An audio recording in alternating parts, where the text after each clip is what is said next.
It's the summer of 1888. The sun hasn't even fully risen over the German countryside. The streets of Mannheim are completely empty, silent. Nothing but the sound of birds waking up and a soft breeze rolling in from the Rhine. No cars. No traffic. No engine noise.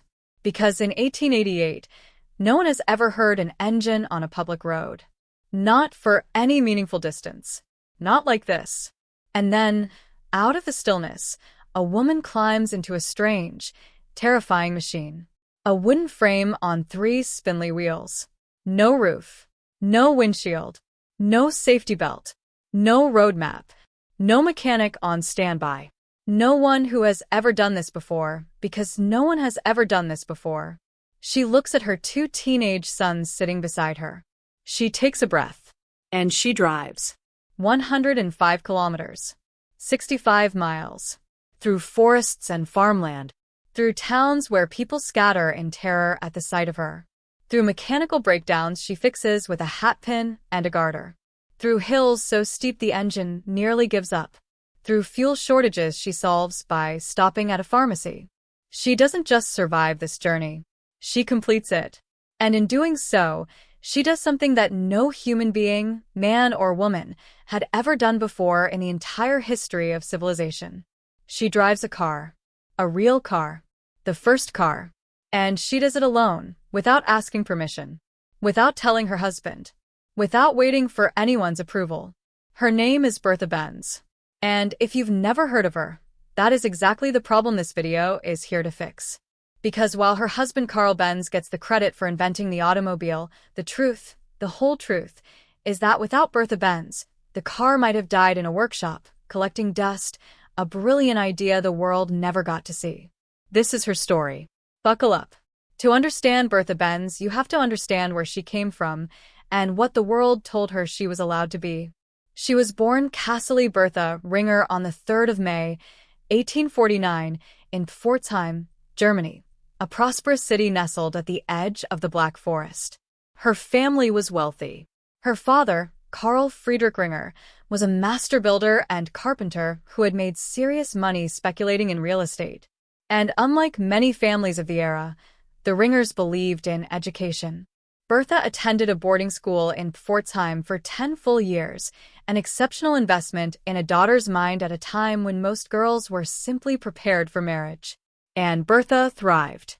She was sharp, ambitious, and from a very young age, she had an unusual fascination, not with fashion or social events or the expected interests of a young woman of her class, but with technology. With machines. With how things worked. But here's where the world drew a hard line.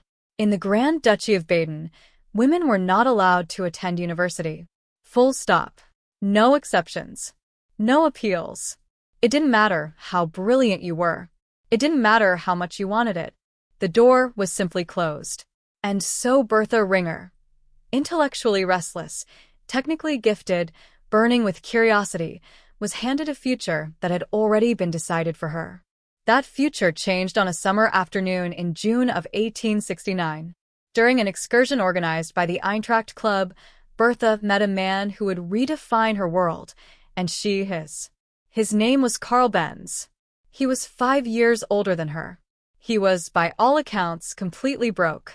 His iron construction company was failing badly. But Carl Benz had something that money couldn't buy, a head full of revolutionary ideas and the ability to talk about technology in a way that lit up a room.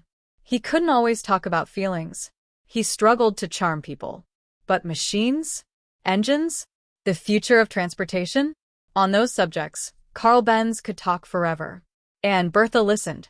She didn't just listen, she understood. And she saw in this struggling, passionate, cash-poor inventor something that others had missed. Genuine genius, buried under financial mismanagement and a complete inability to sell himself. She fell in love, not just with the man but with the vision. And here's where Bertha Benz does something extraordinary, even before their story really begins. In 1870, 2 years before she and Carl were married, Bertha used part of her own dowry, her personal inheritance, the money that by law and tradition belonged to her, and invested it directly into Carl's failing company. As an unmarried woman, she had the legal right to make that financial decision. She knew that. She used it. She was 21 years old. And then, on the 20th of July, 1872, Bertha Ringer became Bertha Benz.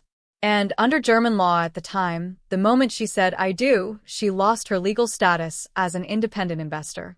Her money was now her husband's. Her decisions required his approval. Her contributions, financial, intellectual, practical, would be invisible to the outside world. But they were never invisible to the work. The years that followed were not glamorous. They were not comfortable. They were a grinding, beautiful, often desperate partnership between two people who believed in something the rest of the world hadn't imagined yet. Thanks to Bertha's premarital investment and continued financial support using her dowry, Carl moved away from his collapsing iron construction business and launched a new venture, Benz & C, dedicated entirely to the pursuit of his lifelong obsession, the first true, self-propelled road vehicle powered by an internal combustion engine. But the road to that invention nearly destroyed them. In 1875 and 1876, while Bertha was pregnant with their third child, things got so bad that the bailiff showed up at their workshop and had it emptied. They couldn't pay their debts. The equipment was hauled away. Imagine that, being pregnant, watching your life's work carted out the door, creditors at your back, and still choosing to continue. Bertha continued. And Carl continued. Because Bertha wouldn't let him stop. On New Year's Eve, 1879, the two of them stood together in their workshop as a two-stroke engine turned over and ran for the first time. They had done it. Not Carl alone, they had done it. By December of 1885, 13 years into their marriage, the first horseless carriage was complete.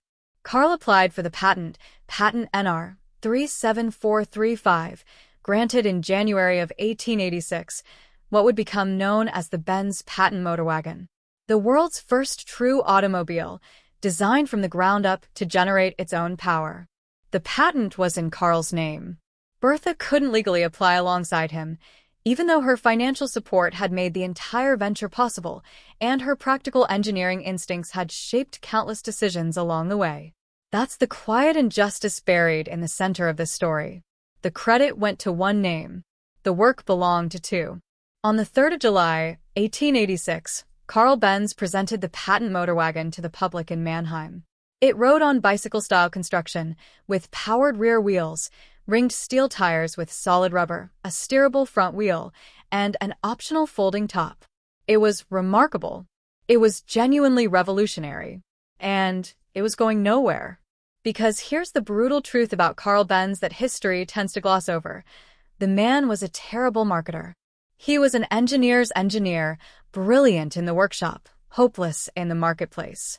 He'd invented something that should have taken the world by storm, and instead, he was watching competitors like Gottlieb Daimler creep up from behind while his own invention sat largely unknown and unsold. Someone needed to do something dramatic. Someone needed to prove to the world, and to Carl himself, that this machine was not just a curiosity, that it was useful, that it was viable, that ordinary people could operate it over real distances in the real world. Bertha Benz had a plan. It was early August of 1888. The exact date was the 5th.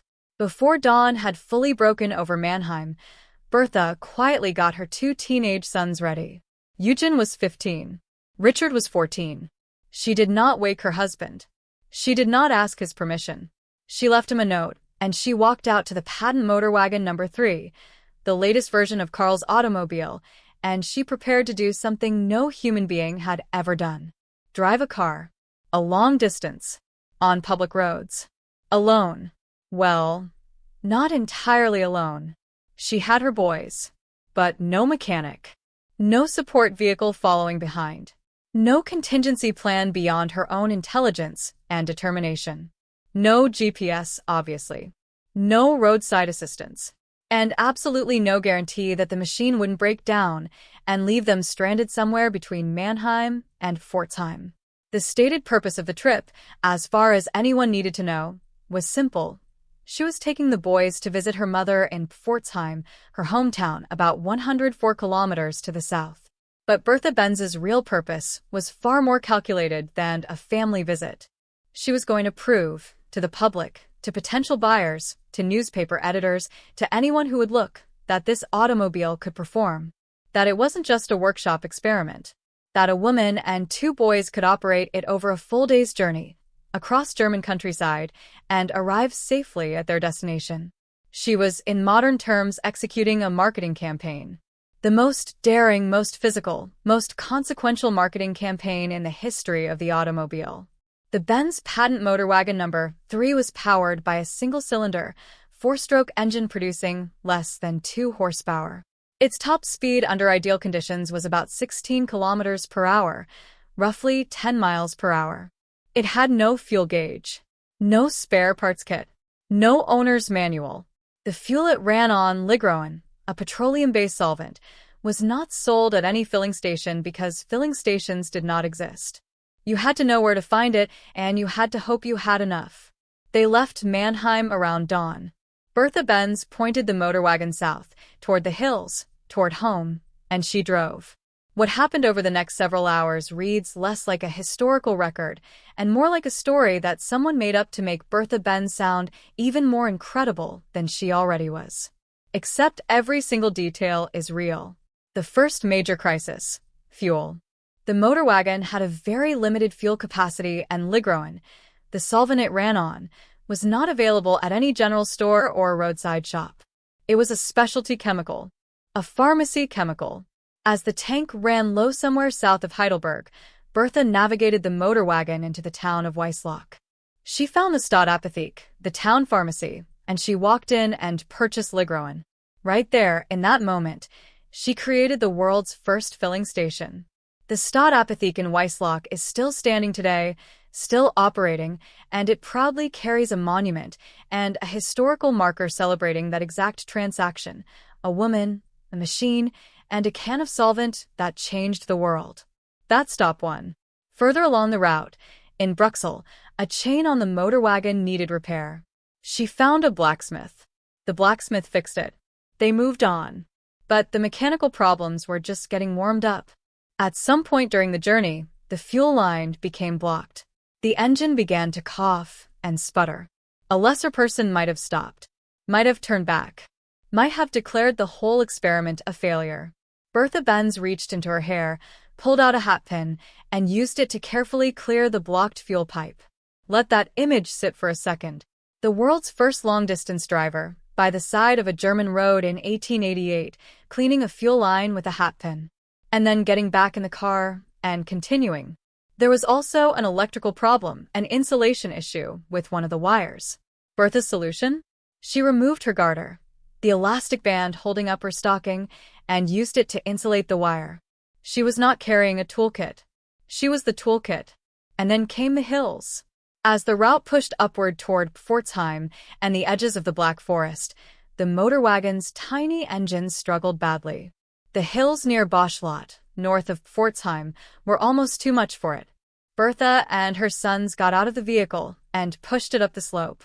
A woman and 2 teenagers, pushing the world's first automobile up a German hillside in the summer heat. And during that grinding, difficult ascent, Bertha's engineering mind was already working on a solution. She observed that the brake shoe, a wooden block used to slow the vehicle on descents, was wearing out rapidly against the metal wheel. It was a serious problem. Without effective brakes, going downhill would be catastrophic. She stopped at a shoemaker in Boschlot, in the area of Nullingen, and she explained the problem.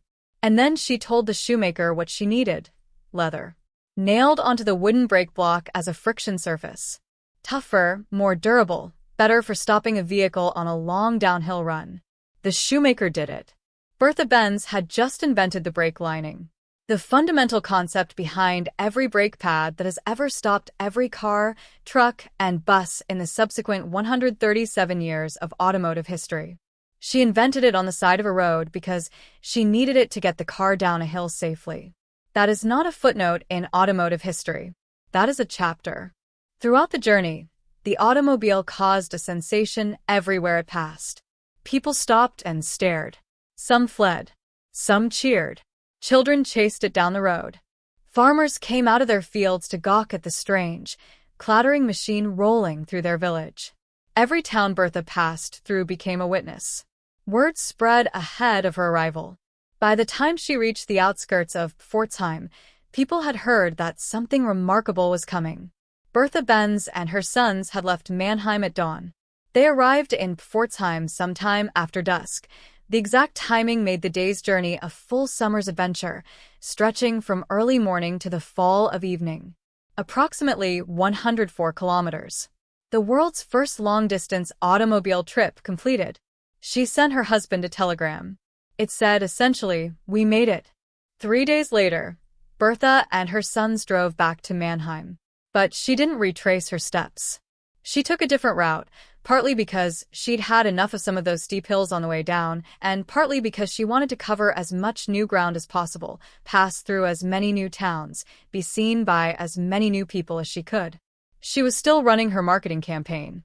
Even on the way home, the return route took them through Boschlot, Bretten, Gondelsheim, Helmsheim, Heidelsheim, Bruxelles, then northward past Hambrucken, Wiesenthal, Kurlach, Railingen, Hockenheim, Ketsch, and Schwetzingen before finally returning to Mannheim along the Rhine. Approximately 90 kilometers on the return, a different path, a different audience, more witnesses, more publicity. The telegram she had sent Carl from Pforzheim was not just a message of personal triumph. It was a report. When she arrived home, Bertha delivered a comprehensive account of everything that had happened, every mechanical failure, every improvised repair, every difficulty with hills, every issue with the brakes, every comment from the people who had watched her pass. She told Carl the automobile needed an additional gear for climbing hills. He listened. He implemented it. The design was improved. She told him about the brake lining she'd invented. He incorporated it. The design was improved again. She was his road tester, his field engineer, his marketing department, and his most honest critic, all rolled into one extraordinary woman who had driven further in a motorized vehicle than any human being who had ever lived. The publicity from the journey was immediate and enormous. Newspapers reported on it. Word of mouth traveled across Germany. The automobile was no longer just a patent and a workshop demonstration. It was a proven machine that a woman had driven 105 kilometers across the German countryside. Carl Benz began to get serious commercial attention. The first real sales of the patent motorwagen followed. The company that would eventually evolve into Mercedes-Benz found its footing. None of it, without Bertha. Today, you can follow in her tire tracks. In 2007, a not-for-profit initiative led by Edgar and Frank Meyer established two commemorative societies, the Bertha Benz Memorial Route e.V. and the Bertha Benz Memorial Club e.V., dedicated to honoring her historic journey. On February 25, 2008, the Bertha Benz Memorial Route was officially recognized by German authorities as a tourist and scenic route, a living, drivable monument stretching 194 kilometers through Baden-Württemberg. It follows as closely as possible the actual tracks Bertha took, both the outbound journey from Mannheim south to Pforzheim and the return route back north. The route is a member of the European Route of Industrial Heritage. It winds through wine country, along ancient Roman roads, past the Odenwald Mountains through the Kraichgau, down into the Pfins Valley toward Pforzheim and the gateway to the Black Forest. And along the way, you can stop at the Stadtapotheke in Weislach, still standing, still a pharmacy, with a monument outside marking it as the world's first gas station. You can see the roads Bertha navigated without a map. You can feel, in some small way, the scale of what she accomplished. Today, thousands of people drive the Bertha Benz Memorial Route every year. Classic car enthusiasts, history buffs, engineers, and automotive historians. Families. People who want to feel connected to the moment the automotive age began. Not in a factory, not in a patent office, but on an open German road, with a woman at the wheel and two boys sitting beside her. Bertha Benz lived to be 95 years old. Born on the 3rd of May, 1849. Died on the 5th of May, 1944, exactly 95 years and 2 days after she came into the world. She lived long enough to see the automobile go from a three-wheeled oddity to the dominant form of transportation on Earth. She lived through 2 world wars, the rise and fall of the Third Reich, and the total transformation of human civilization, much of which was made possible by the invention she helped bring to life and the journey she made to prove its worth. For most of that time, history barely mentioned her. Carl Benz, inventor, genius, visionary, received the credit, the monuments, the textbook entries.